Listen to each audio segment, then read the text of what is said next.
What is up, everybody? Solomon here. Super excited to be with Genfinity down at HelloFutureLive. Obviously celebrating all things within the Hedera ecosystem. Very, very excited for the first time to ever be able to meet Dr. Leemon Baird in person. Obviously CTO, co-CEO of Swirls Labs, formerly within Hedera as well. Leemon, to kind of start off here, like there's been so many recent milestones and achievements within Hedera. If you were to kind of group, even over the past week, Flutterwave and the Bank of Ghana and what they're doing with MTech, if you were to group those into themes, like overarching themes for what you've seen across the crypto ecosystems, let's say over the past year or two, what are some of the overarching kind of aspects that you've really seen starting to take shape? We're seeing the real world use ledgers. This is so exciting. This is what we've been saying for years that this would happen, and now we're seeing it. So you said Flutterwave.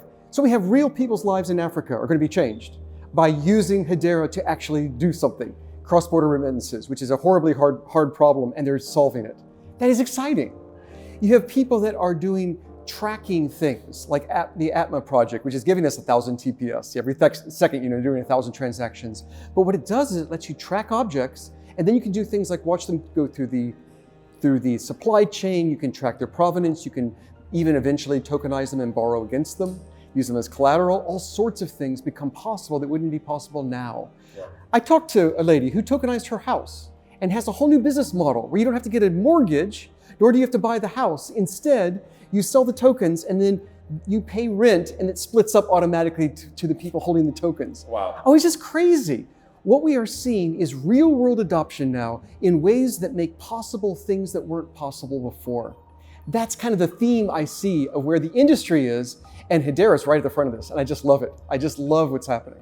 I know that you're a big security advocate as well, and I think, listening to some of your previous discussions around one of the barriers to mass adoption is certainly the way that we custody our assets. So when it comes down to, that, one of your passion projects, which is going to be coming live, very soon, is decentralized storage, decentralized recovery.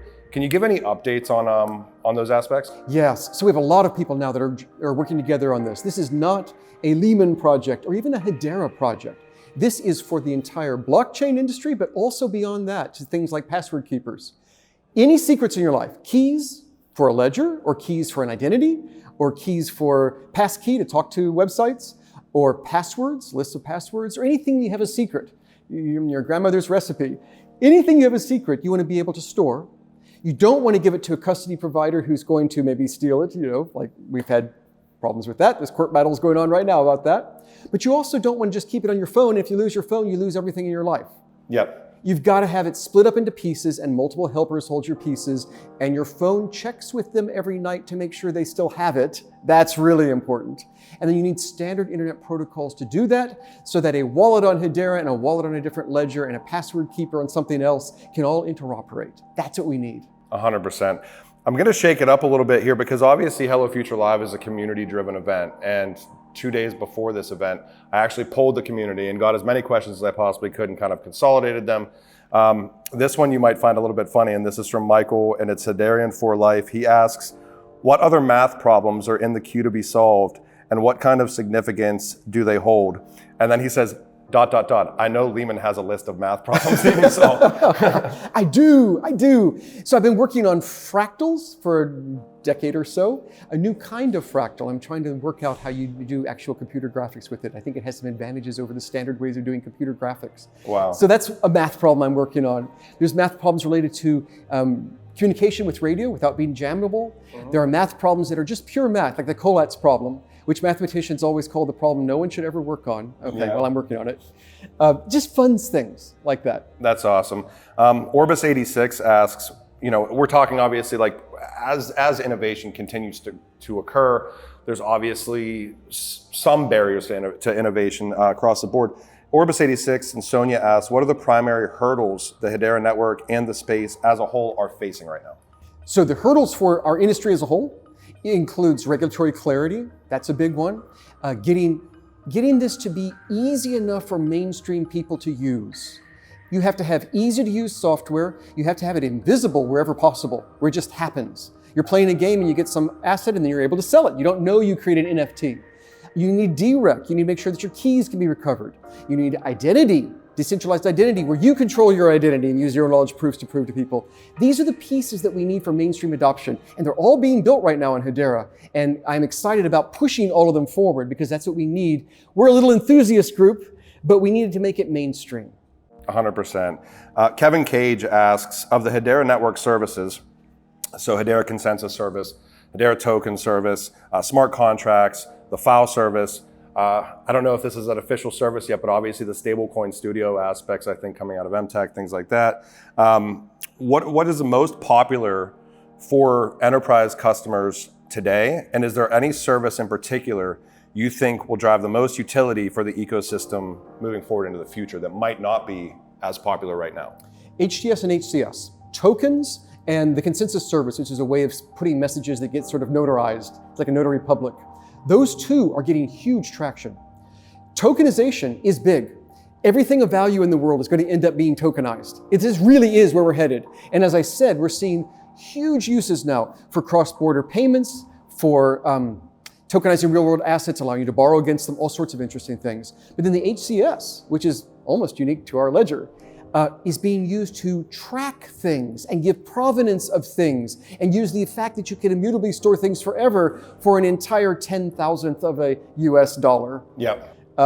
This is big. And so we have over 1,000 TPS. Well, most of it's coming from one person who's doing, it's Atma, which is doing HCS. They're recording information.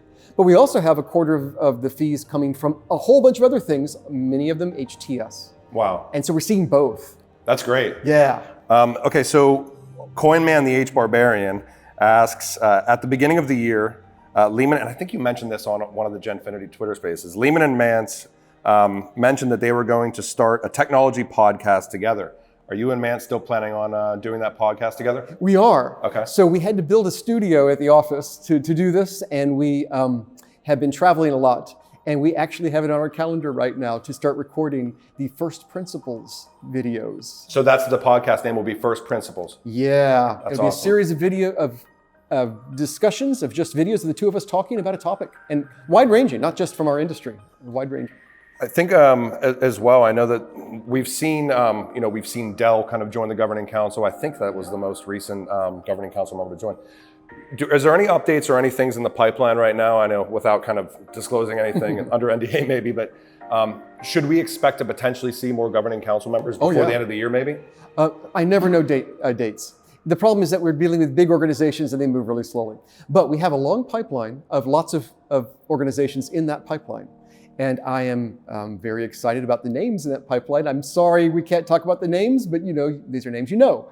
And I'm just looking forward to it. One other thing that's kind of interesting here is, building out infrastructure from a governing council standpoint with multitudes of different verticals.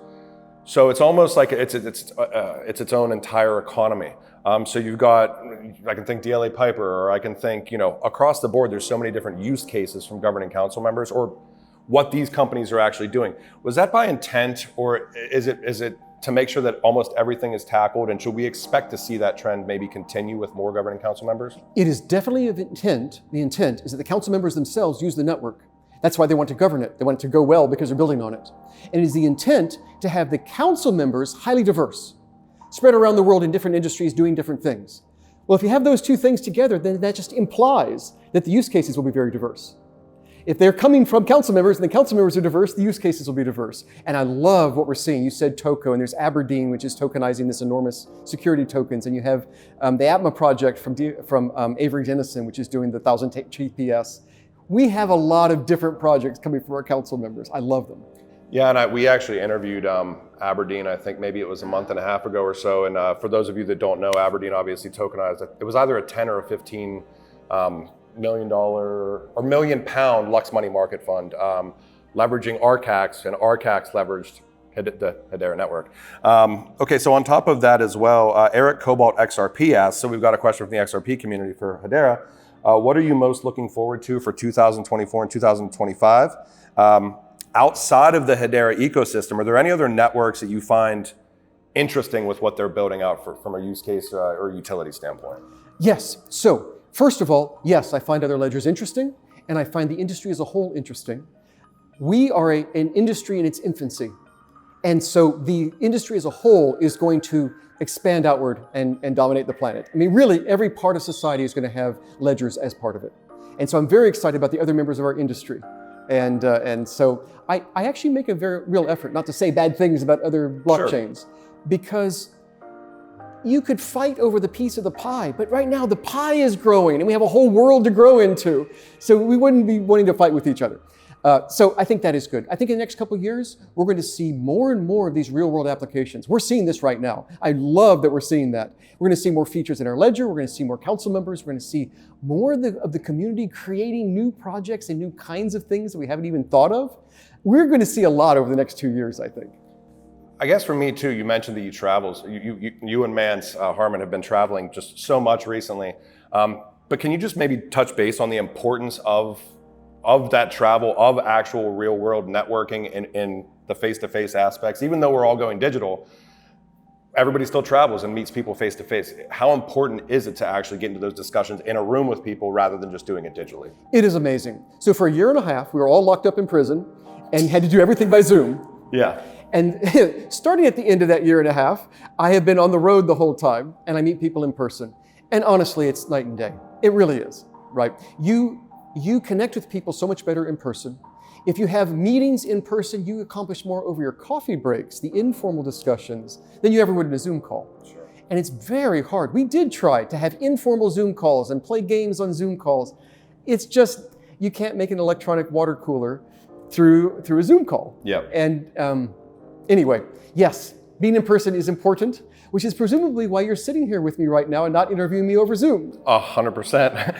If there's anything that you think that we might have missed, Leemon, I would love for you to touch base on it. So any forward-looking statements that you have throughout the remainder of this year or next year, or anything that I did not mention that you would like to touch on? I think the future looks bright. Hello, future. That's amazing. Thank you so much, sir. Really appreciate it. Thank you.